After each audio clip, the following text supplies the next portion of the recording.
गिबियावनो नोंथांमोननि news portal चेनेलसिम आंनि धेमाजि जिल्ला दुलाराय बर' फरायसा आफादनि जानानै साबायखर जासिबाय। लोगोसे दिनै सारा आसाम नाङैनो दुलाराय बर' फरायसा आफादा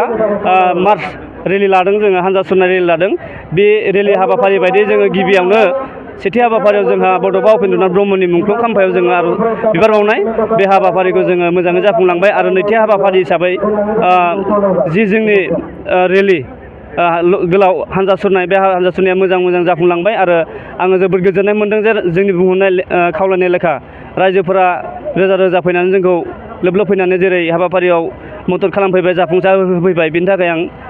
जोंनि रायजो राजाफोरखौ आं जोबोद थेंक्स होदों। आं धेमाजि जिल्ला दुलाराय बर' फरायसा आफादनि जानानै रोजा साबायखर आं बावहरबाय। बेसेबांसो मानसिफ्रा बाहागो लादों? मर देन 800खौ आङो साननानै मोनदों। जोंनि टटेलाव 800खौ जों बाहागो लादों होननानै मिथिदों। आरो बेनि बाराबो जानो हागौ, मानो होनबा बोथोरा जोबोद गुदुं। बोथोरजों जुजिनानैबाबो माखासेफोरा एसे हायिफ्रा थालांदों, बिथांमोना जेबो नङा। बिथांमोननिसिमबो आं साबायखर, मानो होनबा बाहागो लानो फैदोंमोन। बोथोरजों सेलायनानैबाबो जोङो दिनै जोंनि बे गोलाव हानजा सुरनाय, बे हानजा सुरनायखौ जाफुंहोबाय। जोंनि बे थांखि आरो नोजोरा बेनोदि जों बड'फा उपेन्द्रनाथ ब्रह्मनि जि आदर्श, बे आदर्श आरो बिथांनि जि माखासे मोन्थोरफोर, बे मोन्थोरफोरखौ जोङो मोगथाङाव महर होनो थाखाय जों गाबख्रावबोबाय थादों बा जों नाजाबोबाय थादों। आरो बिदिनो दिनैनि बे हानजा सुरनाय बे हाबाफारिया जाहैबाय जोंनि बर' माहारिफोरखौ जे उन्दुसिना थानायनिफ्राय जों फोजाखांनाय। आरो फैबाय थानाय बोथोराव जोङो जोंनि बर' माहारिया स्ट्रङैनो दं, गोग्गोमैनो दं। आरो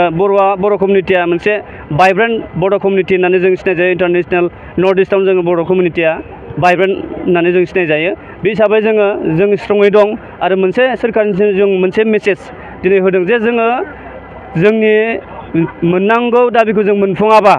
फैबाय थानाय समाव जोङो बिदिनो स्ट्रं जोङो हाबाफारि लानानै जोङो सोमावसारगोन, डेम'क्रेटिक भाबै जों सोमावसारगोन। आरो जोंनि मोननांगौ मोन्थायफोरखौ जोङो मोनफुंनो थाखाय जोङो नाजाबाय थागोन। आरो बड'फा उपेन्द्रनाथ ब्रह्मनि जि सानस्रि आरो सान्थौ मुलुगाव बर' माहारिखौ गेरेमसारि दाहोनाय, बिनि सिमांखौ जाफुंसार होनायनि थाखाय जोङो नाजाबाय थागोन। आरो फैबाय थानाय समाव जोङो बिदिनो खौसे आरो जों हाबा मावलांगोन। आरो रायजो राजाफोरनि जि आसा, जि लुबैनाय, जि हास्थायनाय, बेखौ जोङो जाफुंसार होनायनि थाखाय जों खामानि मावबाय थागोन। दिनै दुलाराय बर' फरायसा आफादा आसामनि गुबुन जिल्लायावहाय नैबे हाबाफारिखौ लादों जे जोङो बर'नि गोजोन, खौसेथि, थामोनथा बेखौ नोजोर बोनानै जोंनि जिल्लानि आरो महकुमानि सदर जायगायाव एबा जिल्लानि गाहाय मावखुलियाव बेफोरखौ नोजोर बोनानै जोङो हाबाफारिखौ लादों। जेराव जोंनि थांखिया जाहैबाय जोंनि बर' जाथिखौ मोनसे गोख्रों मैखोम बर' जाथि दानाय आरो जोंनि माहारिखौ जोङो मोजां लामाजों लांनो नाजानाय। दा बेखौ नोजोर बोनानै जोङो दिनैनि हाबाफारि हानजा सुरनायखौ लादों। दा बेखौनो धेमाजि जिल्ला दुलाराय बर' फरायसा आफादा दिनै जिल्लानि मावख'आव बड'फानि मुसुखायाव बिबार बावनाय हाबाफारिनिफ्राय जागायनानै दिनै सिमेन्ट-सापरि हायार सेकेन्डारि स्कुलनि गेलेग्रा फोथारनिफ्राय नैबे हानजा सुरनाय हाबाफारिखौ जागायनानै दिनै नैबे सिमेन्ट-सापरि हायार सेकेन्डारि स्कुलनि गेलेग्रा फोथारावनो फोजोबफैनाय नैबे हाबाफारिखौ लादों। दा बेवहाय जोंजों लोगोसे जोंखौ दुलाराय बर' फरायसा आफादखौ मदद होनो जोंनि बर'नि गोबां माहारियारि आफादफोरा बाहागो लाफैदों। बेयाव बुंनो गोनां बर' थुनलाइ आफाद, एक्स-एन-डि-एफ-बि, एक्स-भेलु वेलफेयार ससाइटि, खौसेथि बर' सुबुं आफाद, आइजो अनसाय आफाद, जोंनि बर' बिमा गौथुम आरो धोरोम आफाद, बाथौ लाइमोन आफाद आरो गोबां बिदिनो फोरोंगिरि बिथांमोनहा बाहागो लादों। आरो गोबां जोंनि दुलाराय बर' फरायसा आफादाव बिबान लानानै खामानि मावबोनाय, सोरबा जिल्लायाव बिबान मोननाय, सोरबा दखरायाव बिबान मोननाय, सोरबा मिरुआव बिबान लानानै खामानि मावबोनाय बारग' दैदेनगिरि बिथांमोना दिनै नैबे जोंनि हानजा सुरनाय हाबाफारियाव बाहागो लादों। थांखिया बेनोल' गोजोन, खौसेथि, रैखाथि जों बेखौ बोरै लाखिनो हायो बेखौ नोजोर बोनानै जों बयबो दिनै हानजा सुरनाय हाबाफारियाव बाहागो लादों। दिनैनि लाइमोन बे समाव जों नुदों जोङो जोंनि मोनफ्रोमबो जोंनि दखरानि सिङाव बा जोंनि महकुमानि सिङाव आरो जिल्लानि सिङाव जोंनि बर' लाइमोनफोरखौ सानफा एफा जों निसा जानायखौ जोङो नुबोदों, जों बयबो मिथिबोदों। दा बेवहाय जों खावलायगोन लाइमोन बिथांमोनखौ जे जोङो गावनि जिउखौ एबा गावनि केरियार दानायनि समाव जों निसा जानानै गावनि जिउखौ फोजोबनानै लायालासिनो नैबे समाव जोङो निसा जानायनिफ्राय जों उदां जानांगोन। निसा जायालासिनो जोङो गावनि जिउ दानाय, गावनि केरियार दानायाव जों गोसो होनानै गावनि केरियारखौ दानानै लाग्रोनो थाखाय जों दुलाराय बर' फरायसा आफादनि जानानै आरो जोंनि जेसेबां बर'नि माहारियारि आफाद दं बे एखे खोथाखौनो जों बयबो खावलायगोन जे जोंनि लाइमोनफ्रा निसा जानाय जेखि निसायानो जाया माने बे निसा जानायनिफ्राय उदां जानांगोन आरो गावनि केरियार जोङो मा टारगेट लादों जे जों डक्टर इन्जिनियार जानायनि सिमां फोरोंगिरि जानायनि सिमां मानसि मोजां जानायनि सिमां दा बैफोरखौ जोङो दाफुंनानै लानो थाखाय जों बयखौबो खावलायदों नङाब्ला जोंनि ससाइटिया लासै लासैनो नैबे निसाजों जों उल्था जाख्रेब जानानै जोंनि बिमा बिफानि धन सम्पति जोबलांगोन गावनि जिबनाबो जोबलांगोन बेजों जोंहा जेबो मुलाम्फा जानाय नङा दा बेनिखायनो नैबे हान्जा सुरनायनि गेजेरजों जों खावलायदों जे जाय बिथांमोना बे निसा जानाय हुदायाव हाबबाय बिथांमोनखौ जों खावलायदों जे बे निसाखौ गारनानै मोजां लामाजों आगान सुरनांगौ माहारि दानाय आरो समाज फोसाबनायाव जों बयबो बाहागो लानो थाखाय बिथांमोनखौ खावलायदों बर' ছাত্ৰ সন্থাই অসমৰ বিভিন্ন জিলাৰ হেডকোৱাৰ্টাৰ আৰু মহকুমাৰ হেডকোৱাৰ্টাৰ ইয়াত আমি ৰোড মাৰ্চ কাৰ্যসূচীটো লোৱা হৈছে অসমৰ বিভিন্ন জিলাত যে আজি ধেমাজি জিলা নিখিল বড়ো ছাত্ৰ সন্থাৰ উদ্যোগত এই কাৰ্যসূচীটো চিমেণ্ট চাপৰিত আমাৰ অলৰেডি লোৱা হৈছে আৰু ইয়াতে আমাৰ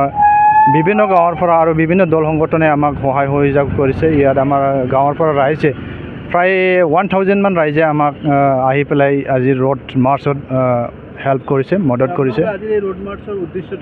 হয় আজি আমি ৰোড মাৰ্চ লোৱাৰ উদ্দেশ্য এইটোৱে যে আমি মানে বড়ো জাতি হিচাপে আমি বিশ্বত জীয়াই থাকিব বিচাৰোঁ আৰু বড়ো জাতিটো আমি ভাইব্ৰেণ্ট এটা বড়ো জাতি আমি গঢ়িব বিচাৰোঁ যে আমাৰ বড়ো ফাদাৰ বড'ফা উপেন্দ্ৰনাথ ব্ৰহ্মৰ যি ফিলচফি এই ফিলচফিটো আমি লৈ পেলাই মানে বিশ্বত বড়ো জাতি হিচাপে থাকিব বিচাৰোঁ আমি আপোনালোকৰ নিউজ চেনেলৰ দ্বাৰা এতিয়া ক'ব বিচাৰিছোঁ যে আজি আমাৰ মানে বড়ো জাতিক কিছুমান কি কয় ইণ্টেলেকচুৱেল আৰু কিছুমান অফিচাৰবিলাক আমাৰ মানে বড়ো জাতিক দমন কৰিব বিচৰা আমাৰ বড়ো জাতিক নেগলিজেঞ্চি কৰিব বিচৰা আমাৰ বড়ো জাতিক মানে দমন ৰাখিব বিচৰা আমি দেখা পাইছোঁ আমি তেখেতসকলক জনাব অনুৰোধ কৰিছোঁ আজি যে আমাৰ বড়ো জাতিক যদি দমন কৰিব বিচাৰে আমাৰ বড়ো জাতিক যদি অসমৰ পৰা বিশ্বৰ পৰা আপোনালোকে যদি হেক কৰিব বিচাৰে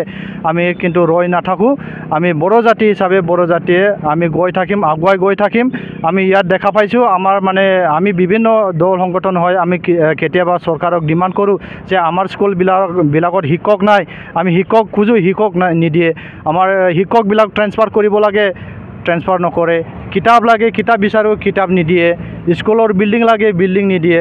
ঠিক তেনেধৰণৰ আমাক বিভিন্ন এংগলত মানে আমাক ডিপ্ৰাইভ কৰি গৈ আছে বিশ্বৰ পৰা মানে বড়ো জাতিক শেষ কৰিব বিচাৰিছে এইকাৰণে আমি অনুৰোধ কৰিছোঁ যে আমাৰ বড়ো জাতিক যদি তেনেকুৱা দমন কৰি থাকিব বিচাৰে